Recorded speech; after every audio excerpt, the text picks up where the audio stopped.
Today, I'm interviewing one of the most defining figures from the last quarter century of celebrity history, a true icon. Paris Hilton and I started our careers around the same time in the 2000s. I wrote about her in the pages of the magazines I worked for. She was the original influencer as the socialite queen of the nightlife with the famous last name. After a very public betrayal involving a leaked sex tape, Paris did something people didn't expect. She leveraged her notoriety and built a groundbreaking reality show and entertainment empire that she estimates to be worth $1 billion. Today, she's a multi-hyphenate entrepreneur with ventures in music, fashion, skincare, and even has 30 fragrances. And for many people, the idea of Paris Hilton still conjures up someone impossibly unrelatable. Wrapped in luxury and privilege, she's the last person you'd imagine to be just like us. But in recent years, Paris has evolved beyond just being a successful businesswoman. She's become more vulnerable and opened up to tell her full story and what was really going on behind the glitter and glamour. In doing so, she's made valuable contributions to the world. In her 2020 documentary, This is Paris, she told her harrowing story of being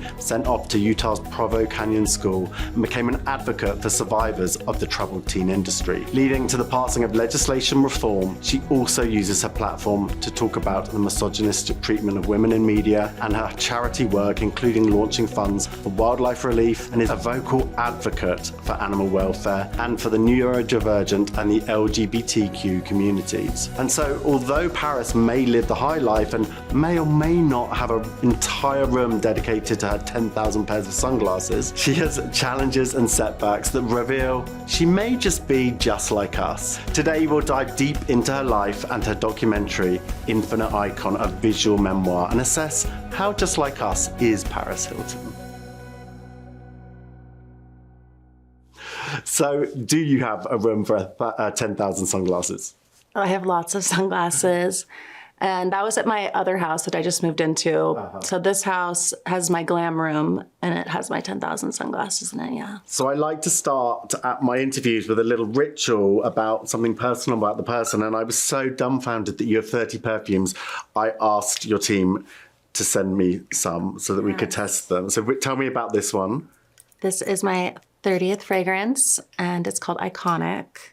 And it is so beautiful. It has like it's rose tint. I love rose. Yes. Is it peony, raspberry, rose. Those are some of the notes. And it just like it has this just like very light, summery, gorgeous.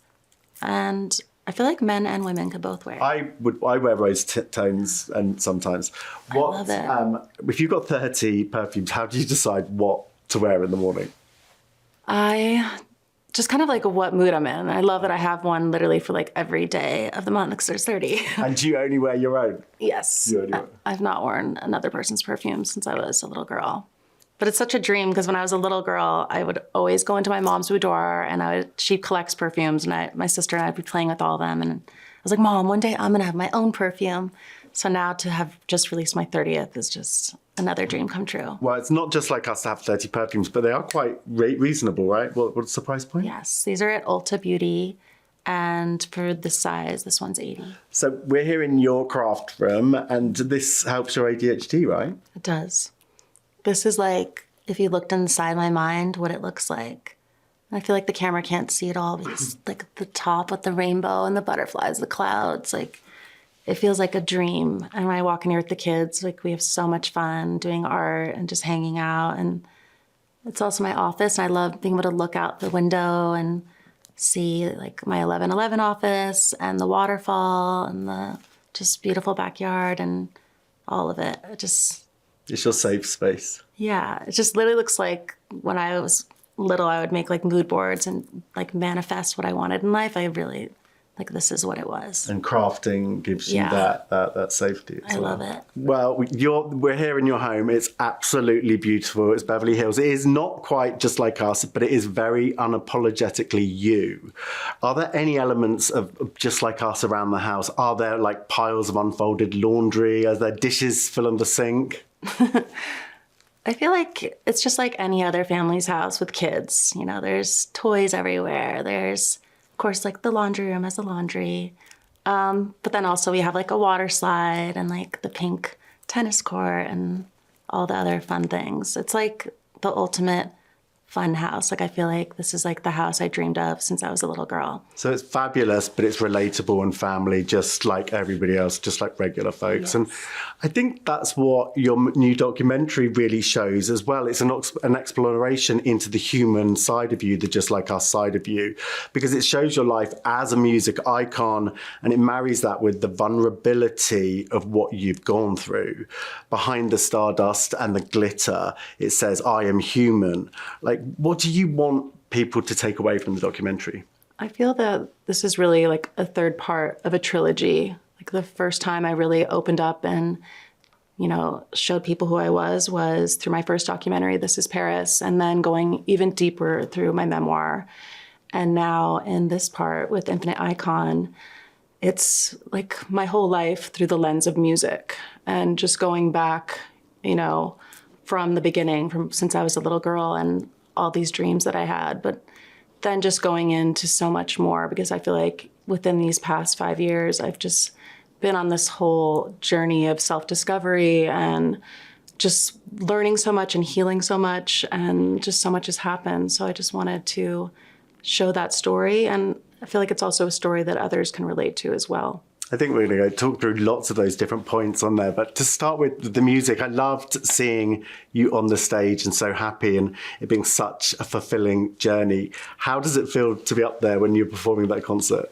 When I'm on stage, it feels like the most incredible, magical feeling in the world. Just seeing everyone in the audience so happy and excited and screaming and crying and singing along and dancing, and just the energy and love in the room is like another level. And when I'm up there, I just feel like this was what I was born to do. It's funny because I've followed your career and worked with you and covered your career for so long, and I never realized that music was the pure love. And so like it made me wonder, watching the documentary, do you feel that becoming famous before you explored music hampered your ability to become a pop star quicker? Yeah, I do. I think that just, you know, from doing This Simple Life, like a reality show, I think anyone who does reality and then if they go into music, you're just not going to be taken seriously. And especially during the early 2000s, when just the media was just extremely cruel to young women in the industry. So it was always really hurtful to me, because it was just such a dream of mine, you know, ever since I could remember what I'd love to do, since I was literally like 3 years old. Like, I just always wanted to be a pop star, but I just felt that my music didn't get the chance that it deserved, because the media was controlling everything back there. And now today with social media, I'm actually able to hear what the fans and people really think. So, and you can control your own narrative and have your own voice. Exactly. Well, I was a part of that media at the time. I don't think I was mean to you, but I would like to apologize. But have you got any questions for me about, like, at that time covering the media and how unfair it was? Like, for you, I'm sure just being in the newsroom, like, were you ever pressured for them to try to make you do or say things that you felt like uncomfortable asking, like you felt like it was going too far sometimes? I think there are times when there were stories where I look back and I'm like, why did they take that direction?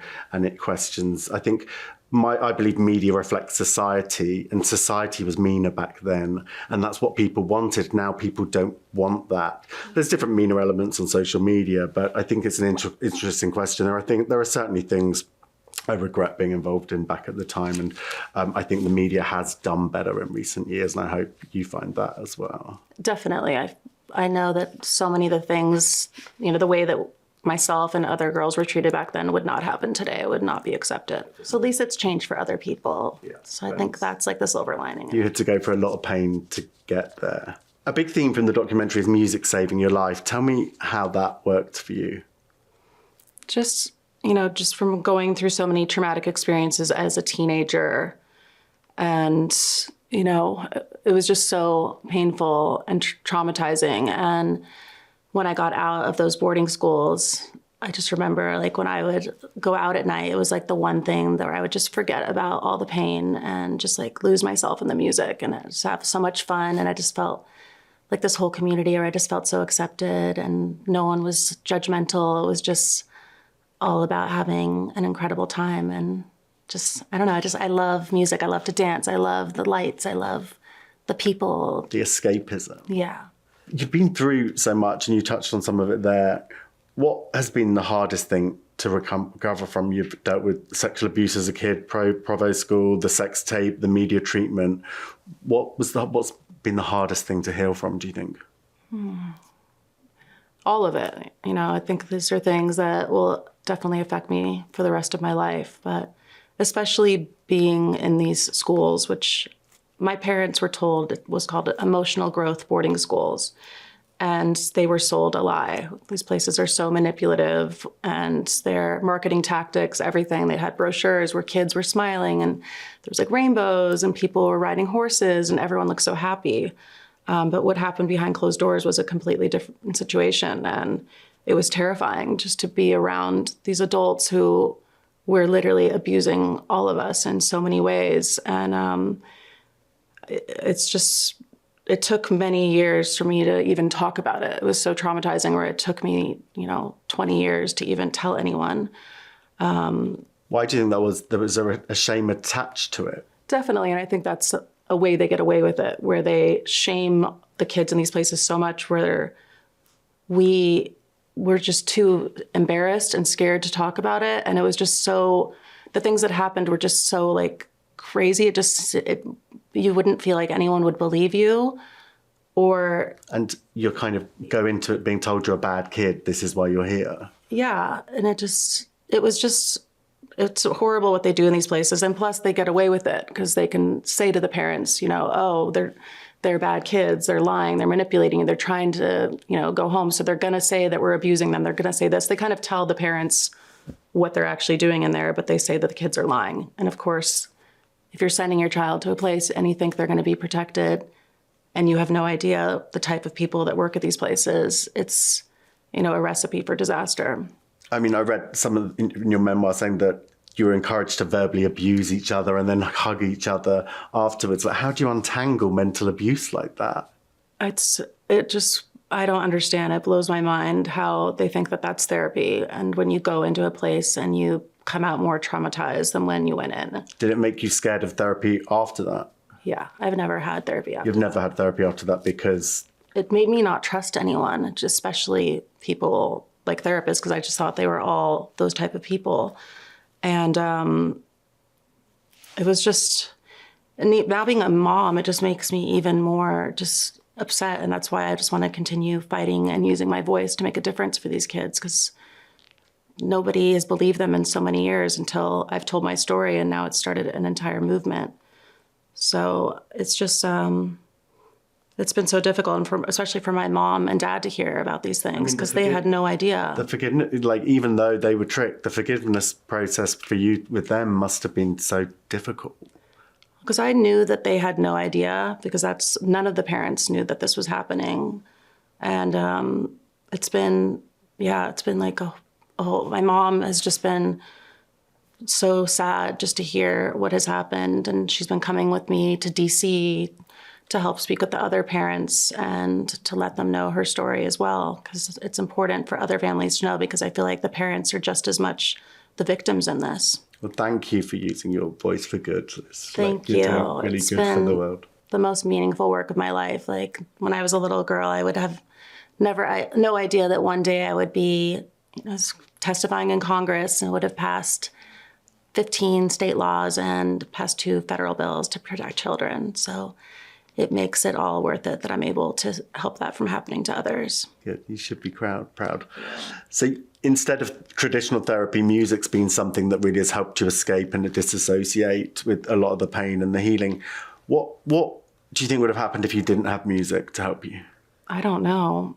I think out of thinking of everything in my life, like art and music are the things that help me so much. And even through doing this documentary, I've just seen like the power in music, and like even the power in like listening to a lyric in a song, like something that could change your mood or even change your life.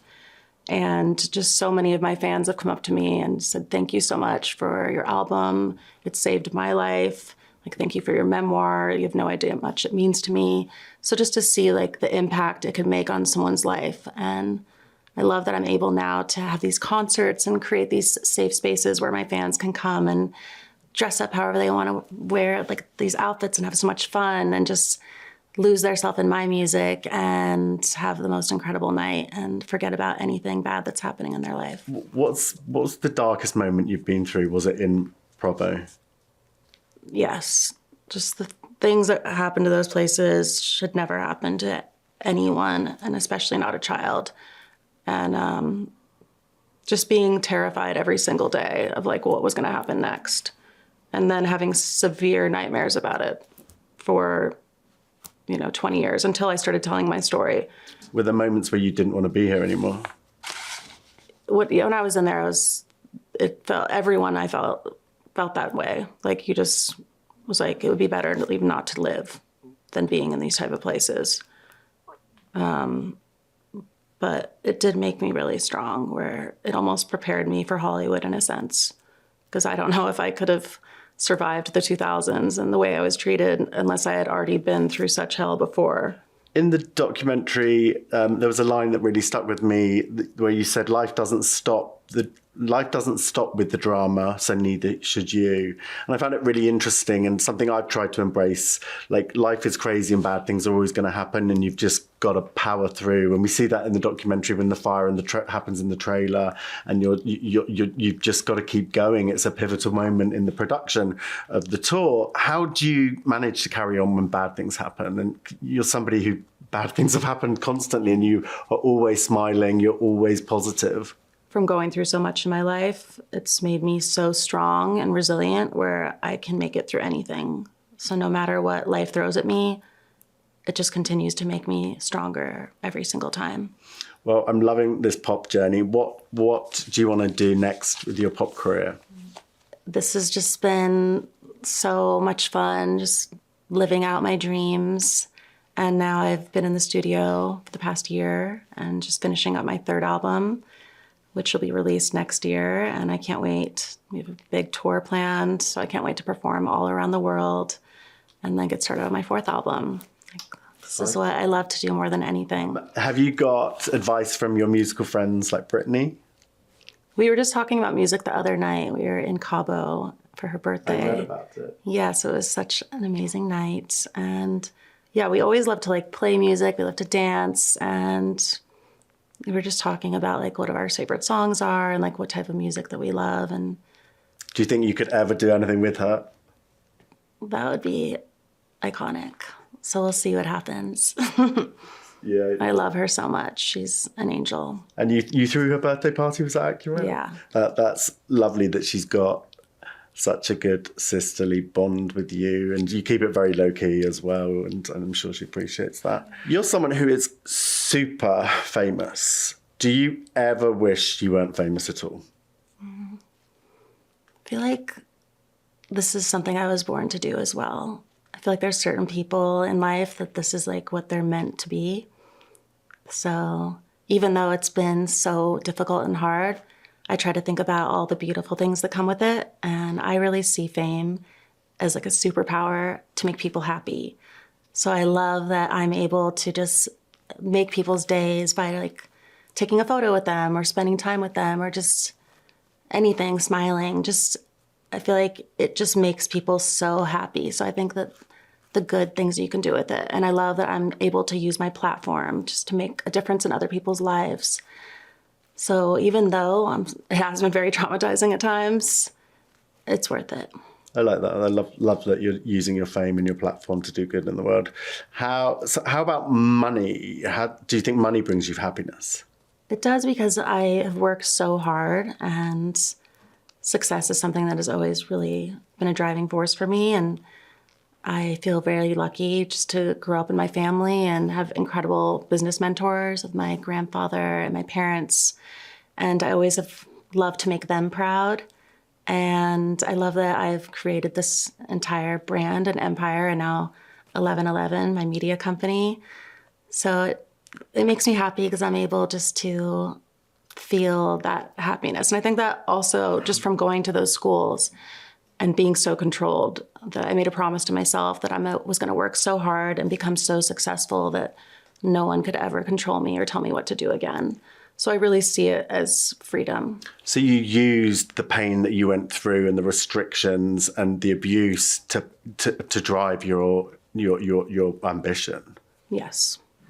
What do you say to people who say you've had it easy because you came from money? I could totally understand people saying that because, of course, I'm very privileged that came from a family where I've been able to learn so much from such incredible businessmen and women, and just, coming from my last name as well. So, but I've seen a lot of other people who come from, prestigious families, and a lot of them don't do anything. Like a lot of people I know, like they just get like an allowance from their parents still. They've never worked a day in their life. And I've also seen just how unhappy they are because I feel like they have no fulfillment in life because they are just handed everything and they've never had to work for any of it. So yes, I can understand people that don't know and don't see how much work has went into everything that I do and just what I've created and what I've built and, what I've been through on top of all that. So I think if people know me, they understand. But then if there's like an outsider who just, sees the name Paris Hilton, so I can understand how some people would think that. Because I would say I'm self-made, but like my granddad paid for me to go to journalism school. Everybody's going to get some help. How much help did you get at the beginning? I used to get like an allowance, but I haven't got anything since I was 18. 18. So that's the same as me. Mine was probably 21 through college. So you didn't get money from your parents. There was no trust fund, nothing like that. I've been working since I was 16. And so they didn't help with the deposit for a house or anything like that? No, I did everything on my own. That's really not fair that people criticize you for not believing that you're self-made, because there's a New York Post thing saying fans are reacting, saying she's delusional, thinking she's self-made. If they actually knew everything and saw everything, they would understand. That's really interesting. So congratulations. How will you handle that balance with your own kids? Because obviously you've been incredibly successful. How will you create the balance of trying to work out how much support to give them?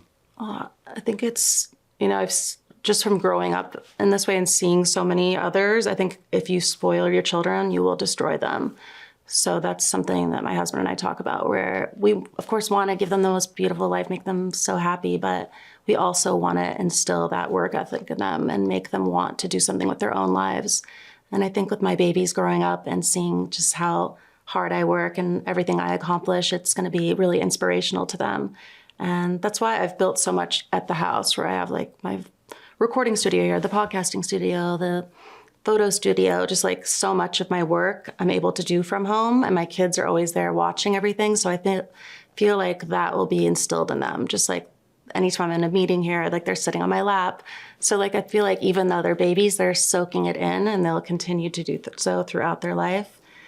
So I think for my kids, I just want them to be so happy and be incredible human beings. And I want them to do whatever makes them happy. You've talked a lot about reclaiming your narrative. What's one misconception about Paris Hilton that you're still trying to correct? I feel like I've been such an open book in the past 5 years, where I've discussed everything. So I don't really think there's any anymore. That's great. I feel like I've cleared up so many misconceptions. I feel like before they just, thought I was a dumb blonde because of The Simple Life, but I've proved that I am not a dumb blonde, and I'm just very good at pretending to be one. Well, that comes on to my next question, actually. I loved in the movie when you're doing real recording and somebody says, you can use your real voice on this one. And it reminded me, I was on your BFF show with you back in the day, and we would record and you'd have this baby voice saying, that's hard. And then we'd go off and you'll be with Benji talking about beats in this voice so low. And I would just be like, she's two different people. And so like you pretended to be somebody. Where did that come from? Was that protectionism, protecting yourself by being a caricature, or was that strategically to play a part and earn money? I think, I didn't even realize until... You still do it. Was it high or low then? That was low then. See, I literally can't even control it. I think it's just such a part of me now because I've been doing it for so long. But I do think it was a trauma response to what I went through, where I just kind of wanted to build this perfect, like a Barbie doll life and like a Disney kind of I don't know, Barbie character. And then, you know, getting the simple life. And then the producers telling me, you know, we want you to play this kind of blonde, spoiled airhead and play into this character. And this was the first reality show. And I had no idea I'd have to continue on that character for 5 seasons straight. And then every talk show and everything I would go on, I would be the character. And then I just kind of got stuck in it almost because the whole world thought that's who I really was. And I'm also a very naturally shy person. So I feel like being the character, it made it easier for me to kind of be silly and say ridiculous things. I don't know. I feel like if The Simple Life had me talking in my normal voice and not playing the character, it would not have been the show that it was. I can see that. I know Nikki, your sister, and she's shy too. And that shyness comes across with both of you. And it's an understanding that, like, you're playing a part to get through social anxiety. Sometimes I'll do that at parties. Like, I've got to be down, wait for tonight. So, like, how do you deal with social anxiety now? I still have social anxiety. And I think that might be the ADHD as well, because I'm just so in my head all the time. And I think also since the pandemic, like, I've gotten just like way more anxiety than I used to. But then if I'm around, like if I bring like a best friend or like I'm with like a group of people I trust, then I feel more comfortable. But if I'm just like going in somewhere and not knowing anyone, sometimes I get a little nervous. I think that's normal. I feel like everyone. I mean, it's just like us. It's just like regular folks. Everybody deals with mental health issues, but people wouldn't imagine that Paris Hilton, this striking, beautiful blonde woman with everything, would be nervous going into an event. Yeah, I think people would definitely be surprised to know that. What's your relationship with the character of Paris Hilton these days?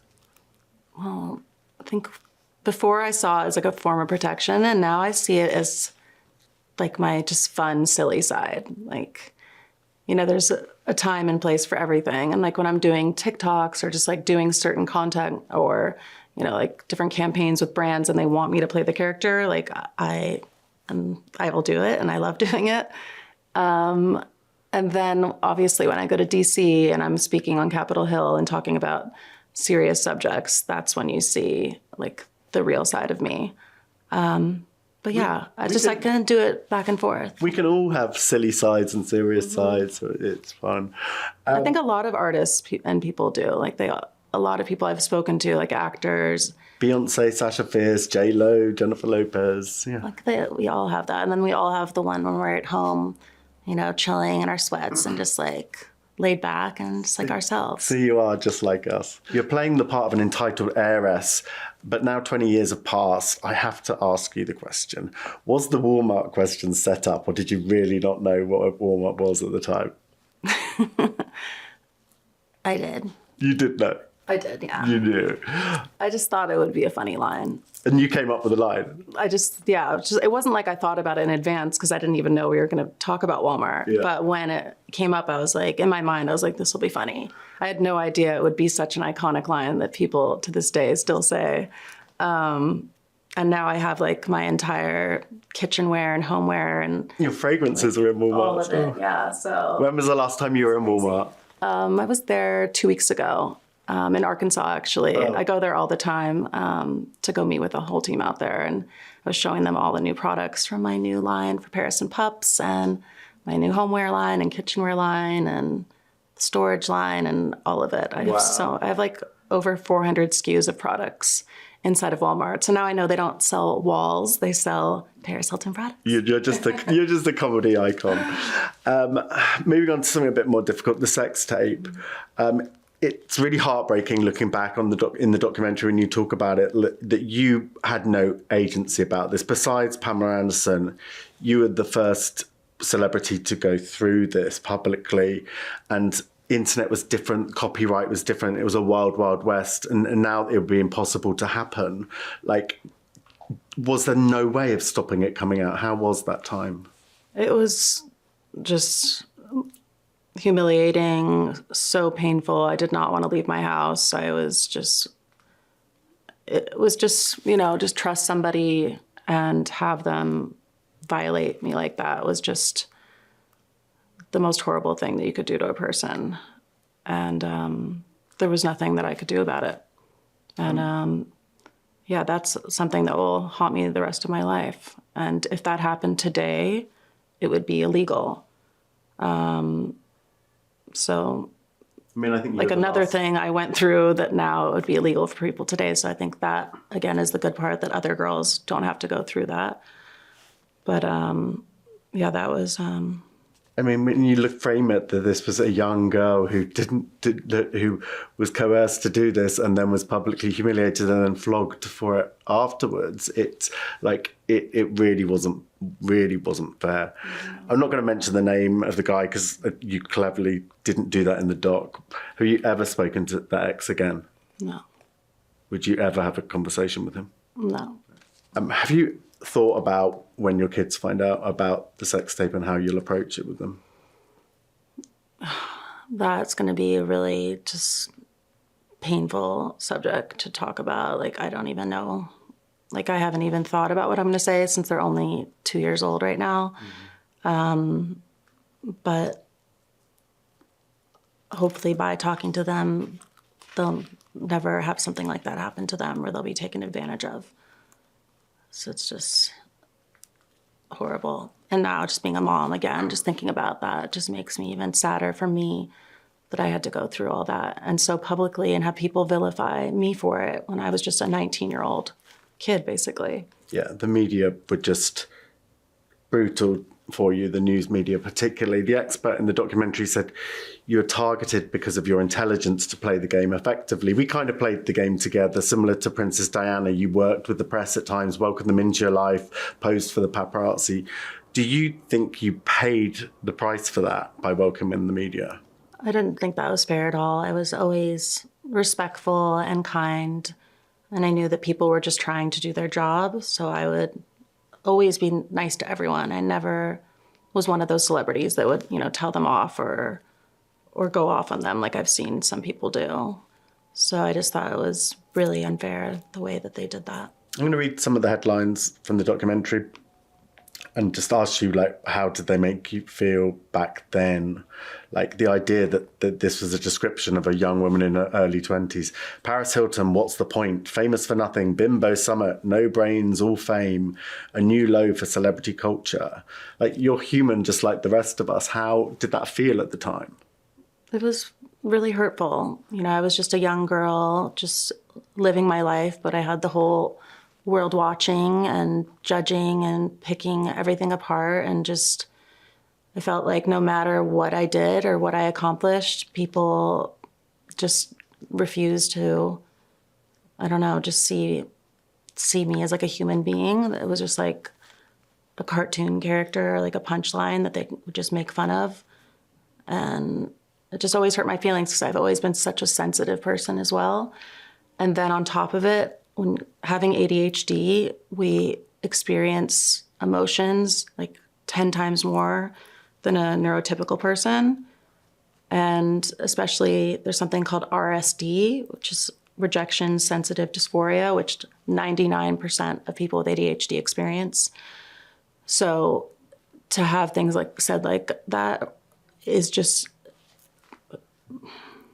physically painful. Like, it's like being stabbed in the heart. Like, it's just, I would cry so much all the time, just like constantly hearing things and people making up lies and stories. It was just a nightmare. What would you say to the people who wrote those headlines now? Say, look at me now, honey. I've always loved proving people wrong. So much of my career I've been underestimated and misunderstood. So now today, just to see my life and everything that I've accomplished and my beautiful family and just everything that I've done. And now I've had so many people come up and apologize to me. So many reporters, just people on the street have said that. If I'm doing an interview, just so many people have said, I'm so sorry for the way that myself and others treated you because you did not deserve that.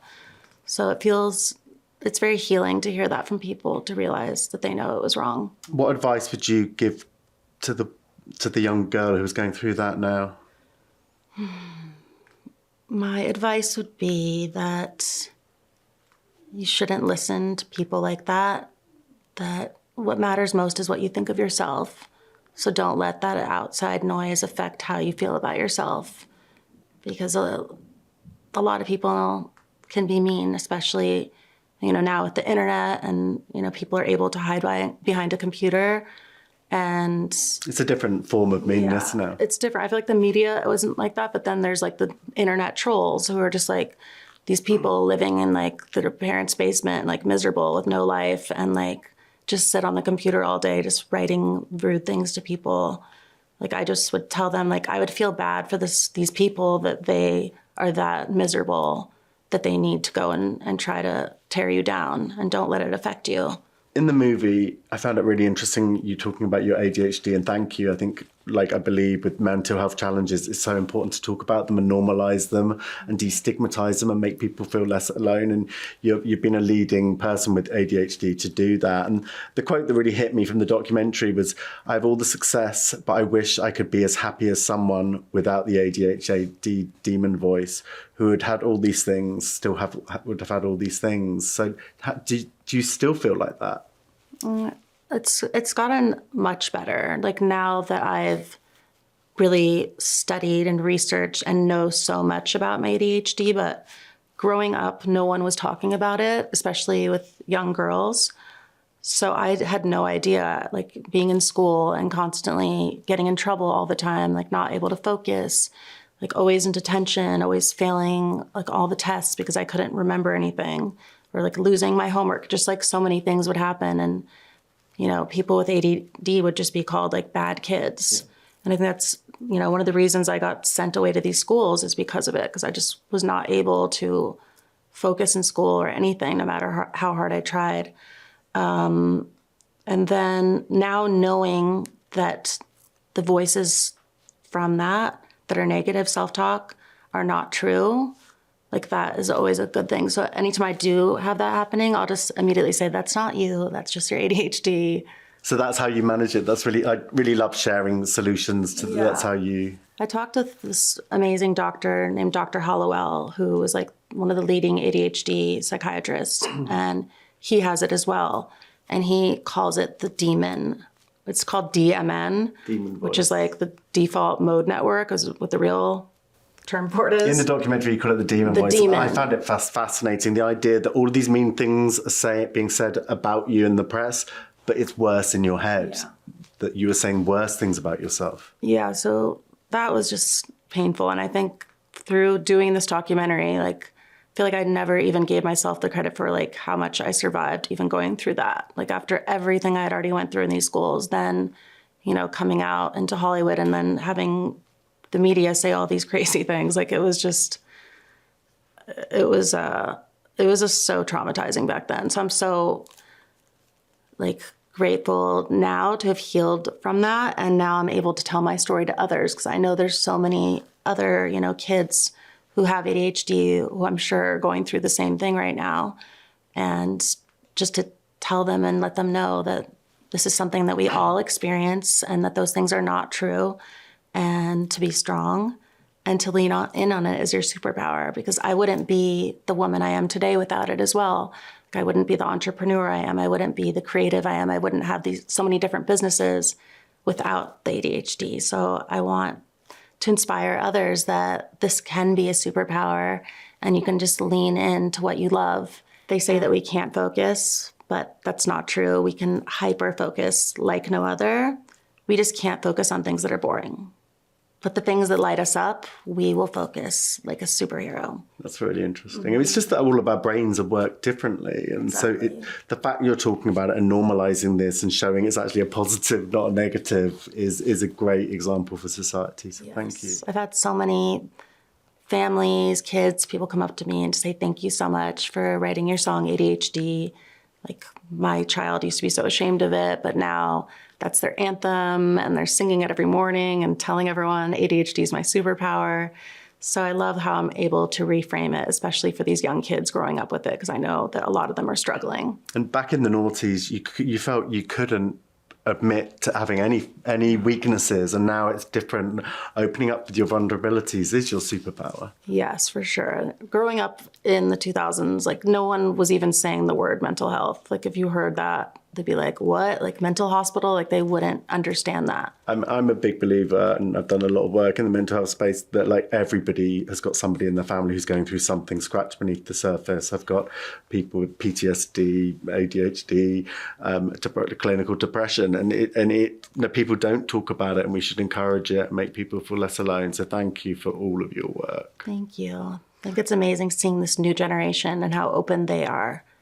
Just how, we were all taught, like, if anything's wrong, don't talk about it. Just like everything's fine. But when you do talk about things, it just shows like the power of vulnerability and telling your truth and just like letting it out. And it just like helps you so much. And then it makes others feel safe to open up as well. And then it starts like this whole domino effect where so many people could heal around the world. See, you are just like us. The relatable things are what matter. So all of my gay friends are totally jealous. I'm here with you at your house. And until I saw this documentary, I didn't really realise why you were a gay icon. And I had tears streaming down my face when you said, they are the ones who gave me the greatest gift, showing me what it truly means to live my truth for so long. I was weighed down by the shame over what I went through in the troubled teen industry. I've never heard a straight person understand the shame that gay people go through living in a world of feeling othered and not feeling welcomed.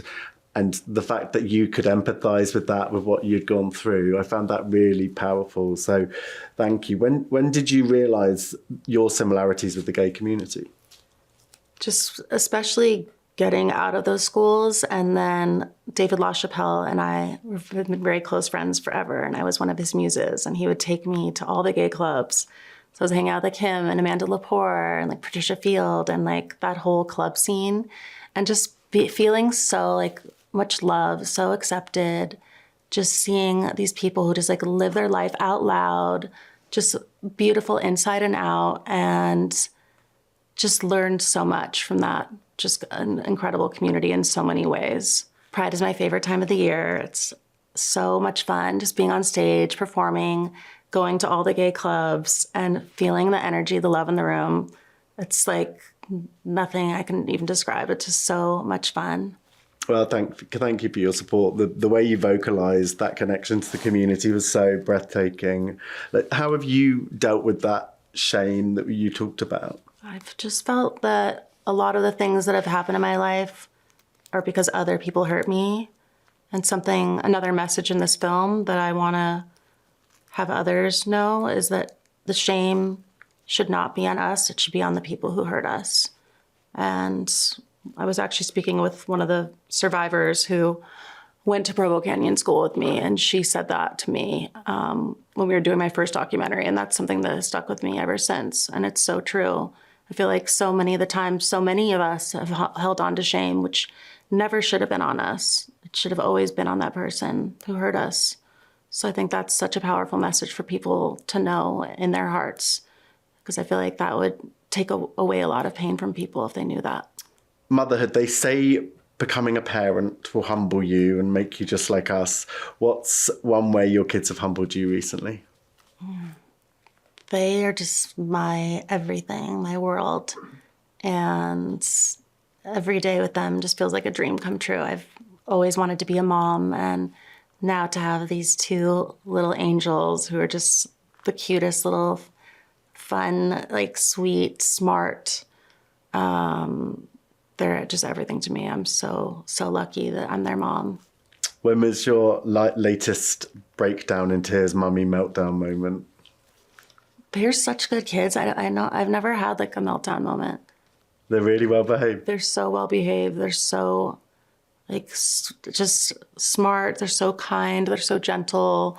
They're on an amazing sleep schedule. Like they're just like the perfect kids. So when they become teenagers, if they turn out to be wild, how are you going to deal with this? I think about that a lot. That scares me. You're not going to send them to a private school. No, we know that. Definitely not. That's why even with this house, like I want to like build like this world where they never want to sneak out because they'll just always want to invite all their friends here. And this will be like the house everyone like is at with like movie nights and going in the pool and the water slide and just like having so much fun where like I feel like they'll never want to leave. And if they try to sneak out, we have the most advanced security system, security guards, cameras, lasers, everything. So there will be no sneaking out on my watch. So you're creating a safe environment. So Very safe environment. So they don't want to leave, and if they did, they couldn't anyway. What's something your mum and dad have taught you about life and parenting that you want to pass on to your kids? Or is there anything you want to do differently? I love that my mom and dad just always made every holiday especially so special. Just like my mom is like the queen of Christmas. So with all the decorating, like all of that, I learned from her. And just making all those family moments just like unforgettable, and like just all of the memories and family traditions that I learned from my parents, I'm now passing on to my children. And just how important family is and being close with each other.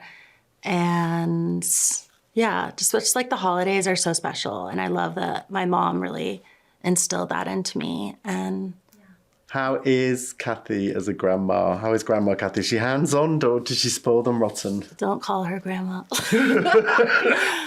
She's called Kiki, and she is the cutest and the best. And the kids love when she comes over. They love going to her house. She has like a whole like children's nursery playroom at the house that has all the coolest toys and everything. So they're always going over there and playing with her. And she's very childlike in so many ways as well. So she's just so sweet with them, and she's obsessed. She like, especially with London, she's like, London is like my twin, because if you look at their baby photos, they look so similar. Oh, really? Mm-hmm. Oh, that's so cute. But she's an she's an amazing grandma. So you have 20 boy embryos on ice, I read, after trying for a girl for so many times. Will you keep them on ice? Yeah, because you never know. So you consider more kids? I love having two, but you never know because they're getting so big. So I love babies so much. So maybe there'll be another brother one day. We'll see what happens.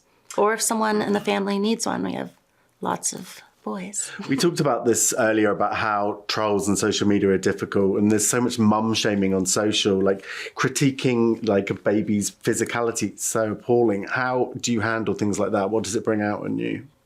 I'm like a protective mama bear, so I get very protective. And, you know, sometimes there is, you know, people online who want to be mean and negative, and I just think it's so wrong to talk about a baby in a bad way or just like a cruel way. So I am always very protective of it. But there's been so many moms and others who have been so supportive and so amazing, and I love being able to share my life with them, and it's always nice to hear from the other moms, because moms are superheroes and we can do it all. Just like us, there's a leveler, and like no matter if you've got millions of dollars, like you still have to go through the same struggles as other parents. How do you and Carter think about balancing privacy with sharing family moments? Like, do you ever have any tension about that? I feel like I've shared so much of my life. And I love my fans, and I know that they love seeing my family. So I love to show them certain moments, or not like every single day, but all like the special fun moments that we do together. It's always fun to share them. Like Phoenix just like always is saying the cutest things. And I don't know. What's the funny thing he said lately?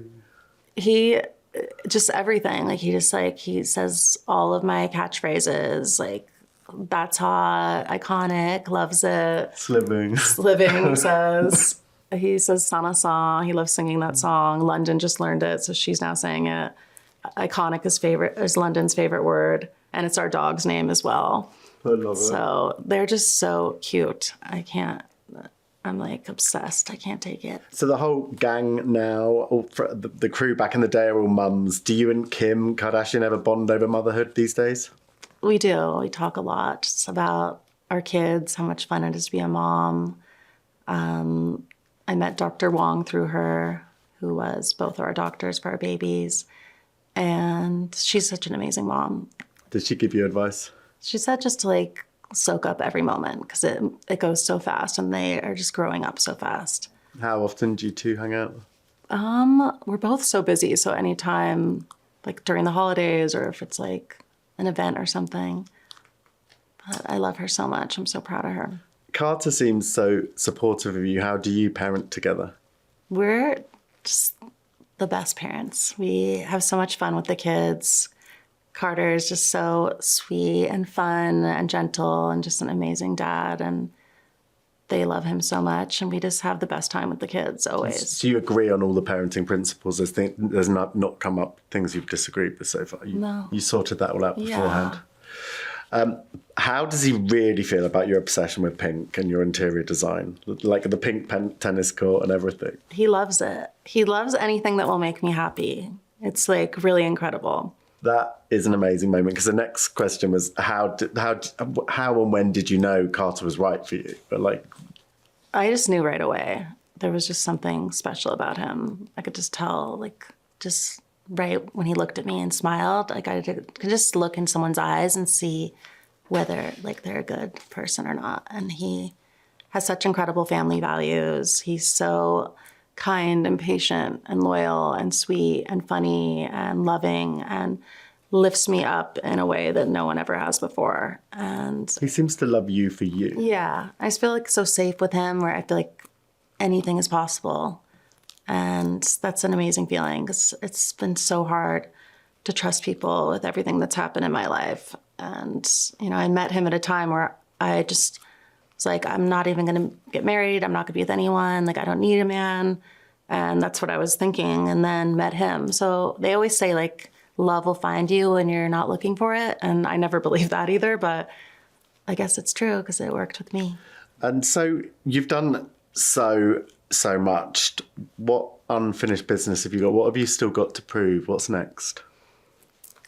I feel like I've accomplished like everything that I would want to in life, but I'm just going to continue on with everything I'm doing with 1111 Media and just all of the different projects I have with that. And I'm very excited for ParaV, my skincare line that I developed for the past 3 years, and building new products with that as well, and continuing on with the music and all my advocacy work, and continuing to build IP, and then getting involved more in real estate with my own hotels.